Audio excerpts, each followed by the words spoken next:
नमस्कार, आप देख रहे हैं न्यूज नेशन का डिजिटल प्लेटफॉर्म। मैं हूं आपके साथ रोमिता तिवारी और आज एक बहुत ही महत्वपूर्ण टॉपिक पर हम बात करने वाले हैं।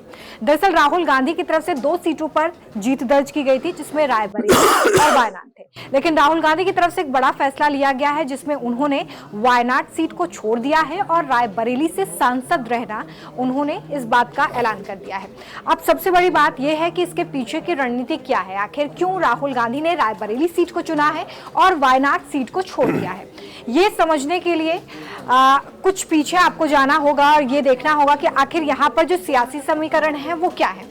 बड़ा अपडेट ये भी है कि वायनाड सीट पर उपचुनाव होंगे और इस उपचुनाव में प्रियंका गांधी कांग्रेस की तरफ से उम्मीदवार होंगी। एक तरीके से प्रियंका गांधी का ये चुनावी डेब्यू होगा, क्योंकि वो पहली बार सियासी मैदान में उतरकर इस तरीके से कोई चुनाव लड़ने वाली है। इससे पहले वो पार्टी के लिए जरूर काम करती रही है, लेकिन उन्होंने कोई चुनाव नहीं लड़ा।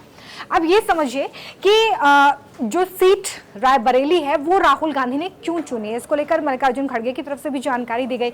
उन्होंने भी बताया कि आखिर इसके पीछे की वजह क्या है। तो 2-3 पॉइंट जो निकलकर सामने आते हैं उस पर आज हम बात करेंगे और ये समझेंगे कि आखिर 2014 में जब मोदी सरकार आई और 2019 में दोनों ही समय पर अमेठी में चुनावी मैदान में राहुल गांधी थे। 2014 में तो उन्होंने जीत दर्ज कर ली थी, लेकिन 2019 में उन्हें इस सीट पर हार का सामना करना पड़ा था। स्मृति ईरानी सीट से जीत गई थी और इस बार तो वहां से उम्मीदवार ही नहीं थे। तो उस वक्त वायनाड सीट से भी राहुल गांधी ने चुनाव लड़ा था, हालांकि वायनाड में उन्हें जीत मिल गई थी। तो संकट की घड़ी में वायनाड की जनता ने जब राहुल का साथ दिया तो आखिर उन्होंने उसे क्यों छोड़ दिया, ये समझना होगा। अब इसके 4-5 कारण है जो सामने आते हैं। देखिए, सबसे पहला कारण ये है कि रणनीति में एक बड़ा बदलाव किया गया है कांग्रेस की तरफ से। सबसे पहले जो रणनीति सामने आती है कि यूपी काफी इंपॉर्टेंट है। अगर आपको दिल्ली की सत्ता तक पहुंचना है तो बहुत ज्यादा इंपॉर्टेंट है कि आप यूपी को साध कर रखें। यूपी में लोकसभा की 80 सीटें हैं। इस बार अगर कांग्रेस का प्रदर्शन को देखें तो 6 लोकसभा सीटें जो है वो कांग्रेस के खाते में आई हैं।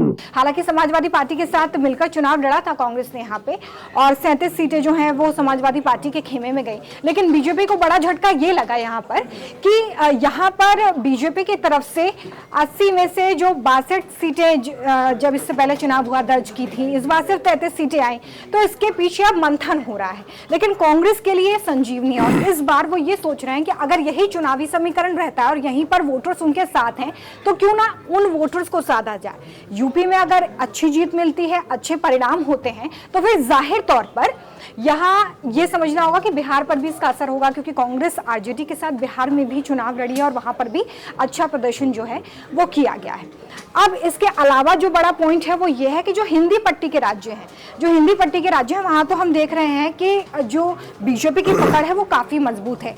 लेकिन अभी भी दक्षिण में काफी जद्दोजहद बीजेपी को करनी पड़ रही है। लेकिन अगर आप कांग्रेस के समीकरण देखेंगे तो हिंदी पट्टी राज्यों में, जहां पर इस बार कुछ राज्यों में जैसे राजस्थान है, हरियाणा है, उत्तर प्रदेश है, महाराष्ट्र है, यहां पर एक अच्छी जीत कांग्रेस के खाते में आई है। और ऐसे में कांग्रेस को उम्मीद है कि अगर आने वाले समय में इन राज्यों में विधानसभा चुनाव होते हैं तो वहां से एक अच्छी जीत मिल सकती है। और इसलिए फोकस इस बार यूपी पे किया जा रहा है कि अगर यहां से एक अच्छा नेतृत्व निकलता है तो फिर आगे और ज्यादा मजबूती कांग्रेस को मिलेगी। रायबरेली और वायनाड में से रायबरेली को चुनने का एक और कारण यह है कि वायनाड सीट से राहुल गांधी तब चुनाव लड़े थे जब उन्हें शायद इस बात का एहसास था, या जो सर्वे चुनाव से पहले होता है उसमें यह बात खुलकर सामने आती है कि आखिर किस सीट पर ज्यादा मजबूत दावेदारी है, किस सीट पर नुकसान हो सकता है। तो उस वक्त वायनाड सीट को चुना गया था। अब क्योंकि रायबरेली जो कि परंपरागत सीट है कांग्रेस की, वहां पर एक अच्छा मैंडेट मिला है, तो यहां से एक डिफेंसिव मोड से निकलकर आक्रामक मोड में भी कांग्रेस आती नजर आ रही है। इसी पर खास बातचीत और हम करेंगे और जानेंगे कि इसके क्या पॉइंट्स हैं। हमारे साथ सुमित हैं। सुमित, क्या लगता है आपको कि राहुल गांधी जिस तरीके से अब रायबरेली का नेतृत्व करने वाले हैं और प्रियंका गांधी जो है वो वायनाड से चुनाव लड़ेंगी, ये कांग्रेस की जो रणनीति है, इससे आप आने वाले चुनाव में या जो जिन राज्यों में विधानसभा चुनाव है, जैसे केरल में 2027 में विधानसभा चुनाव, वहां की रणनीति किस तरीके की हो सकती है? देखिए, ये जो रणनीति कांग्रेस की तरफ से काफ़ी सोची समझी तरी है और काफ़ी अच्छा खासा मंथन हुआ है कांग्रेस की तरफ से। मंथन उस वक्त भी हुआ था जब चुनाव के लिए रायबरेली या अमेठी में कैंडिडेट चुना जाना था। तब भी बात हुई थी कि प्रियंका गांधी एक सीट से लड़ती हैं, दूसरी रायबरेली से प्रियंका गांधी को लड़ा दिया जाए, क्योंकि सोनिया गांधी पहले ही राज्यसभा जा चुकी हैं। लेकिन ये तय हुआ कि कांग्रेस पार्टी, इससे ये भी एक तय हुआ कि कांग्रेस पार्टी में गांधी परिवार के असली उत्तराधिकारी कौन है। रायबरेली सीट फैमिली सीट है, ट्रेडिशनल सीट है कांग्रेस की, और सोनिया गांधी उससे लड़ती थी और उसके बाद सोनिया गांधी ने कई साल तक कांग्रेस के अध्यक्ष रही है। 10 साल तक इंदिरा गांधी भी इस सीट का नेतृत्व कर चुकी हैं और उससे पहले फिरोज गांधी भी पहली बार 1952 में ऐसे चुनाव जीते थे। वायनाड भी सीट है, तो राहुल गांधी चूंकि काफी इमोशनल तरीके से उससे जुड़े हुए भी थे वायनाड सीट से, और उनको इसलिए भी अच्छा लगता था कि पिछले बार इलेक्शन में जब वो अमेठी हार गए, पारिवारिक सीट हार गए, लेकिन वायनाड से वो चुनकर आए, जिसकी वजह से वो संसद में बैठ सके। तो ऐसे में वायनाड को वो छोड़ना नहीं चाहते थे, लेकिन पार्टी के भीतर ये मंथन हुआ कि जैसा आप बता रही थी कि अगर पार्टी को दोबारा से खड़ा होना है तो आपको हिंदी हार्टलैंड में मजबूती से खड़ा होना पड़ेगा, तो राहुल गांधी को रिप्रेजेंट करना पड़ेगा। अगर पार्टी को खड़ा होना है और राहुल गांधी को भी अपनी लीडरशिप को प्रूव करना है, तो फिर आपको राहुल को हिंदी हार्टलैंड से ही सांसद के तौर पर रहना होगा। और देखिए, ये जो हिंदी हार्टलैंड है, इसमें हम 9 राज्यों की बात कर रहे हैं जहां पर कांग्रेस को काफी मजबूत होना होगा, क्योंकि 543 लोकसभा सीटों में से 218 सांसद जो हैं वो इन्हीं 9 राज्यों से आते हैं। और अगर इन 9 राज्यों में कांग्रेस मजबूत होती है तो जाहिर तौर पर संसद में कांग्रेस का जो नेतृत्व है वो और ज्यादा मजबूत है। हाँ बिल्कुल, आप देखिए ना, अभी नॉर्थ इंडिया की अगर हम बात करें तो कांग्रेस की स्थिति बहुत ज्यादा अच्छी नहीं है। यूपी में जरूर 6 सीटें कांग्रेस को मिली है, लेकिन बाकी आप साथ में देखिए तो हिमाचल है, उत्तराखंड है, और इसके अलावा राजस्थान में थोड़ा सा प्रदर्शन अच्छा हुआ है, लेकिन दिल्ली है और मध्य प्रदेश है, ये पूरा हिंदी हार्टलैंड का ही जो आप 9 राज्यों की बात कर रही थी, यहाँ कांग्रेस की स्थिति ज्यादा मजबूत नहीं है। दोबारा से कांग्रेस को खड़ा करना है, पुरानी वाली स्थिति में अगर पहुंचना है, तो फिर यहाँ पर कांग्रेस की जो टॉप लीडरशिप है उसको नॉर्थ को ही रिप्रेजेंट करना होगा।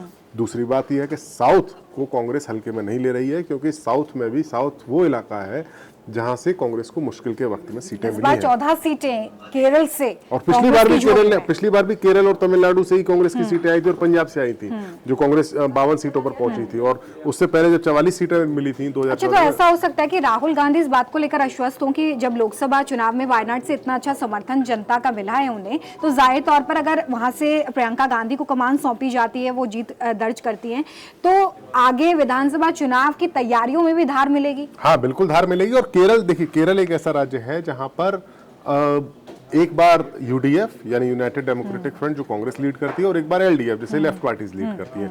इस तरीके से वो सत्ता बदलती थी। लेकिन पिछली बार जब चुनाव हुआ था 2020 से 21 में शायद था, तो उस चुनाव में कांग्रेस पार्टी हार गई थी और लगातार दूसरी बार 20 के शायद लास्ट में चुनाव था, तो पहली बार हमने देखा था अपनी रिसेंट हिस्ट्री में कि लेफ्ट की गवर्नमेंट ने वहां पर रिपीट किया था, यानी सत्ता नहीं बदली थी। और ये पर्सनली राहुल गांधी के लिए भी एक झटका माना गया था, क्योंकि राहुल गांधी की जो उनकी टीम है उसमें लेफ्ट विंग नहीं, माफ कीजिएगा, उसमें साउथ के लोगों का काफी ज्यादा वर्चस्व है। किसी वेणुगोपाल को उनका राइट हैंड माना जाता है। तो ऐसे में ये राहुल गांधी के लिए झटका माना गया था। केरल में कांग्रेस सरकार नहीं बन सकी थी।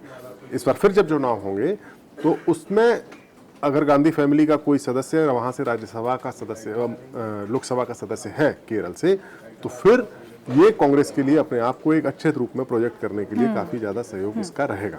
बड़ा एक मैसेज देने का प्रयास भी देखिए यहाँ से किया जा रहा है कि आखिर वायनाड सीट अगर छोड़ी गई है तो ऐसा नहीं है कि वहाँ की जनता का जो प्यार कांग्रेस को मिला उसे छोड़ दिया गया। वहाँ से प्रियंका गांधी को कमान देके केरल को भी साधने का जो है वो प्रयास किया गया कि आखिर केरल की जो जनता है वो अगर विधानसभा चुनाव में एक अच्छा प्रदर्शन कांग्रेस चाहती है तो वो यहाँ की जनता को साध कर रख सके और वहाँ पर एक अच्छा प्रदर्शन कर सके, क्योंकि कांग्रेस को उम्मीदें काफ़ी है केरल का जो चुनाव है उसको लेकर। पल्लवी भी हमारे साथ हैं और यूपी की राजनीति को काफ़ी करीब से वो देखती है। अब पल्लवी, क्या लगता है इस बार रायबरेली सीट का चुनाव राहुल गांधी के लिए कितना मुश्किल रहा होगा?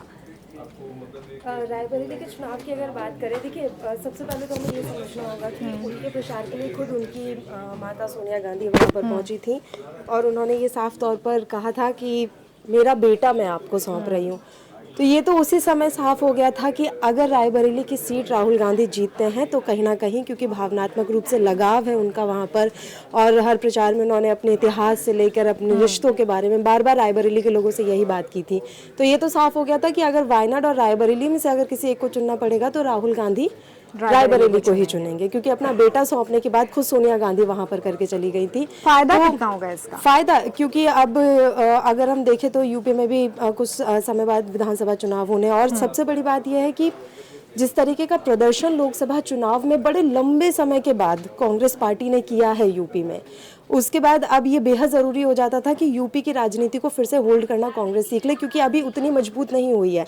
लोकसभा चुनाव में सीटें मिली हैं, लेकिन अब विधानसभा चुनाव में पिछली बार क्या हश्र हुआ था, प्रियंका गांधी खुद उतरी थी, लड़की हूँ लड़ सकती हूँ, वो नारा भी उनका नहीं चला। बिल्कुल, तो बहुत बुरी तरीके से कांग्रेस को जो है वो हार का सामना करना पड़ा। और उस वक्त जब प्रियंका गांधी ने कमान संभाली थी तो कांग्रेस ये उम्मीद कर रही थी कि वहां से एक अच्छा जो मैंडेट है वो मिलेगा, लेकिन उतना मिला नहीं। लेकिन इस बार के चुनाव कांग्रेस को आक्रामक होने का मौका देते हैं। बिल्कुल, इस बार का चुनाव आक्रामक होने का मौका देता है। यूपी के 2 लड़के वैसे बहुत ज्यादा इस समय फेमस हो रखे हैं, तो उसका फायदा भी कहीं ना कहीं अब कांग्रेस पार्टी को ये भी तो मिलेगा। इम्पोर्टेंट हो जाता है ना पल्लवी की, संसद में जब आप देख रहे हैं तो आपके पास 2 गांधी परिवार से एक स्ट्रॉन्ग जो कैंडिडेट्स हैं, जो एक केरल का दक्षिण का नेतृत्व कर रहा है और एक उत्तर का नेतृत्व कर रहा है, दोनों को संसद में जब हम देखेंगे तो ये भी कांग्रेस के लिए बड़ी बात होगी। ये भी कांग्रेस के लिए बड़ी बात होगी, क्योंकि अब वो स्थिति नहीं रही कि बीजेपी अब एक छत्र राज कर रही हो, या फिर अगर आप ध्वनि मत से कुछ पारित करा लेंगे, अब वो स्थिति नहीं रही। लोकसभा का जो ये अभी नतीजे आए हैं उसने बहुत सारे समीकरण बदल के रख दिए हैं। अब कांग्रेस भी एक मजबूत विपक्ष की भूमिका में आती हुई नजर आ रही है। बिल्कुल, और देखिए अब इसका फायदा कैसे होगा आने वाले वक्त में, ये जरूर देखना होगा कि आखिर इसका कितना फायदा मिलता है यहाँ पर। और जिस तरीके से चुनाव किया गया है वो आगे कई राज्यों में होने वाले विधानसभा चुनाव के राजनीतिक समीकरणों को भी बदलेगा। लेकिन ये मुख्यतः वो पॉइंट्स हैं जो फिलहाल शायद राहुल गांधी की तरफ से या कांग्रेस पार्टी की तरफ से कंसिडर किए गए हैं, और इन्हीं को कंसिडर करते हुए इस बार रायबरेली को राहुल गांधी ने चुना है। और फिलहाल वायनाड से जो है उपचुनाव में प्रियंका गांधी को उतारने की बात कही गई है। कल जब राहुल गांधी और प्रियंका गांधी मीडिया से बात कर रहे थे तो उन्होंने ये भी कहा कि उनका फोकस जो है वो रायबरेली में भी रहेगा, वायनाड में भी रहेगा, दोनों वहां पर आते जाते रहेंगे, जनता से मिलते जुलते रहेंगे।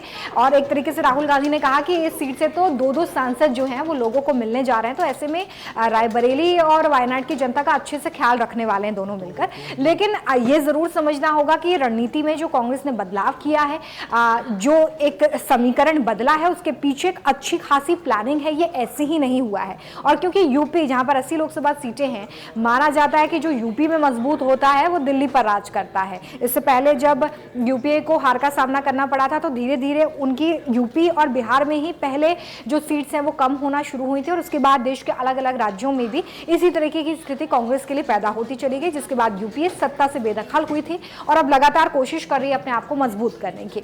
अब ऐसे में देखना होगा कि ये जो फैसला लिया गया है ये आने वाले वक्त में कितना मुफीद साबित होता है कांग्रेस के लिए, राहुल के लिए और प्रियंका गांधी के लिए। फिलहाल हमारे साथ इस डिजिटल लाइव में इतना ही। बाकी अपडेट्स के लिए आप न्यूज़ नेशन देखते रहें और इस डिजिटल प्लेटफॉर्म को भी जरूर सब्सक्राइब करें। बहुत शुक्रिया आपका।